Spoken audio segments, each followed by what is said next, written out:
길상사 유감. 정약수. 10월 초순, 그날따라 유난히 맑은 초가을 하늘이었다. 아내와 함께 서울 성북구 도남동에 집을 마련한 딸네 집에 다니러 갔다가 부근에 길상사가 있다는 말을 듣고 함께 가보기로 했다. 딸이 운전하는 차를 타고 얼마 가지 않아 성북동 북한산 자락에 자리 잡은 길상사 앞에 당도했다. 입구에 삼각산 길상사란 현판이 붙은 산뜻한 2단 기와지붕의 일주문 건물이 나타났다. 여기가 바로 소문으로만 듣던 그 유명한 길상사로구나. 그런데 이곳이 북한산 자락일 텐데 북한산 길상사가 아니고 삼각산 길상사라고 한 것은 무슨 연유인가?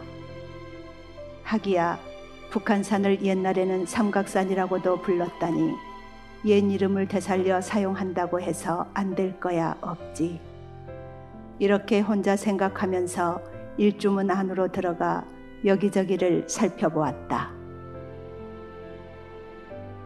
길상사 경내는 7천여 평의 부지에 40여 동의 크고 작은 건물들이 저마다 소박하면서도 정감있게 제 자리를 잡고 있었다. 가운데 있는 큰 법당인 극락전부터 일반적인 사찰의 법당 모습과는 달리 단청도 없이 소박하면서도 정갈한 자태였다. 그 오른편에 서 있는 관음상은 가톨릭의 성모상 이미지를 융합시켜 불모상으로 불린다는 독특한 모습이었다. 뒤편 한쪽 귀퉁이에는 법정 스님의 영정과 유품을 모신 진영각이 있고 그 오른쪽 담벼락 아래 한 귀퉁이에는 너무나 작고 소박한 돌탑 옆에 법정 스님 유골 모신 곳이라는 작은 표지판이 세워져 있었다. 법정 스님의 유골 묻힌 곳이 이곳에도 있었구나. 몇 년 전 순천 불이람에 갔을 때 그곳 한 모퉁이 후박나무 아래 법정 스님 유골 묻힌 곳을 표시해 두고 있었는데 그의 유골 일부를 이곳에도 묻어두고 있는가 보았다. 법정 스님 하면 떠오르는 말이 많지만 그 중에서도 가장 대표적인 것이 무소유가 아닐까 싶다. 다들 아는 바와 같이 무소유는 1976년에 발표한 그의 수필집 제목이면서 또한 그 속에 수록된 한 수필 작품의 제목이기도 하다. 그런데 이 수필집 한 권과 수필 한 편이 세상과 세상 사람들의 마음에 던진 감동의 파문은 의외로 컸던 것 같다. 길상사가 생겨난 연유도 따지고 보면 바로 이 수필 한 편이 미친 파문 때문이 아니었을까. 진영각에서 오른쪽 길로 조금 내려오면 한 귀퉁이에 시주 길상화 공덕비라는 작고 소박한 비석 하나가 서 있다.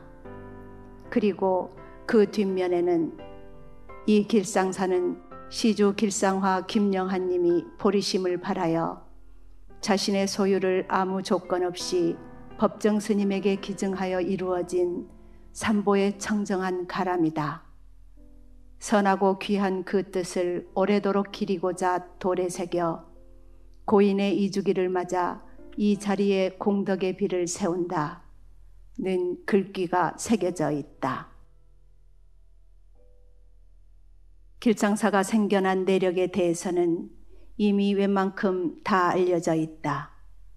원래 이곳은 과거 군사독재 시절 돈 있고 권력 있는 사람들이 드나들던 대원각이라는 이름의 고급 요정이었다. 그 당시 대원각은 삼천각, 청운각과 함께 우리나라 3대 요정 중에 하나였다고 한다. 이 대원각을 경영하던 여인 김영한은 아마도 재색을 겸비한 여걸이었으리라. 젊은 시절에는 기생으로서 시인 백석의 연인으로 이미 이름이 났던 인물이었다. 그녀는 백석에게서 자야란 아오를 받기도 했고 백석에게 시적 영감의 원천이 되기도 했지만 결국 그들의 관계는 당시 시대적 인습의 두터운 장벽을 넘어서지 못하고 비련의 로맨스로 끝나고 말았다. 시인 백석과의 인연이 그녀의 젊은 시절의 연정으로 맺어졌던 인연이었다면 그녀가 나이 들어 깨달음으로 맺어졌던 또 하나의 인연이 법정 스님과의 인연이리라. 그녀는 법정 스님의 수필 무소유를 읽고 크게 감명을 받아 1987년 2월 14일 법정 스님에게 자신이 경영해왔던 대원각을 아무 조건 없이 시주할 테니 청정한 불교 도량으로 만들어 달라고 청하였다. 법정 스님은 그 뜻을 선뜻 받아들이지 못하고 여러 번 거절해 오다가 그녀의 뜻이 하도 굳고 간절함을 알고 1995년 마침내 그 뜻을 받아들이기로 했다.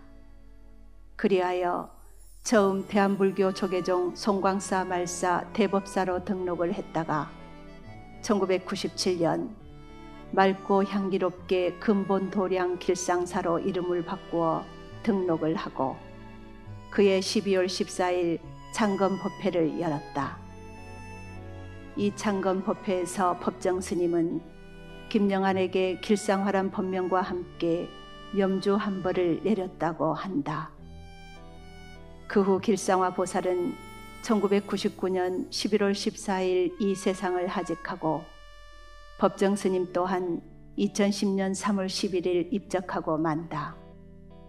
그러나 두 분의 자취는 이 길상사 구석구석에 남아있고 두 분의 아름다운 인연은 길상사라는 청정 도량으로 결실을 맺어 이곳을 찾는 뭇 중생들에게 맑고 향기로운 기운을 전해준다.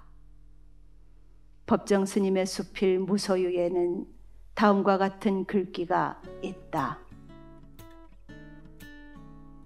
크게 버리는 사람만이 크게 얻을 수 있다. 아무것도 갖지 않을 때 비로소 온 세상을 갖게 된다는 것은 무소유의 또 다른 의미이다. 김영한이 대원각을 법정 스님에게 시주하려 했을 때 그것을 당시 시가로 따지자면 1,000억 원이 넘는 돈이었다고 한다. 그만한 재산을 아무 조건 없이 버렸으니 그녀는 그야말로 크게 버린 사람이 아닐 수 없다. 그렇게 크게 버림으로써 그녀가 얻은 것은 무엇일까? 그날 길상사는 언어가 아닌 실체로서 그 대답을 보여주고 있는 것 같았다. 법정 스님은 출가사문으로서 생전에 되도록 세속일에 관여하지 않으려고 해왔지만 그럼에도 불구하고 스님이 수행해온 유일한 사회운동이 맑고 향기롭게 살아가기 운동이었다. 이는 나날이 혼탁해져가는 우리 사회를 보다 맑고 향기롭게 만들기 위한 순수 시민운동이었다. 그리하여 이 길상사가 맑고 향기롭게 근본 도량으로 문을 열게 된 것이다. 그날따라 초가을 하늘이 너무나 맑았다. 길상사 경내 구석구석에도 맑고 향기로운 기운이 가득 흘러넘치고 있었다. 그 기운이 길상사를 찾는 사람들을 통해서 널리 세상으로 퍼져나가는 것 같았다. 그대로 두었으면 끝내 세속의 혼탁한 냄새로 가득 찼을 대운각. 그 대운각을 버려 맑고 향기로운 청정 도량으로 바꾼 김영한, 아니 길상화 보살. 그이는 그야말로 크게 버림으로써 크게 얻을 수 있었던 사람이었다.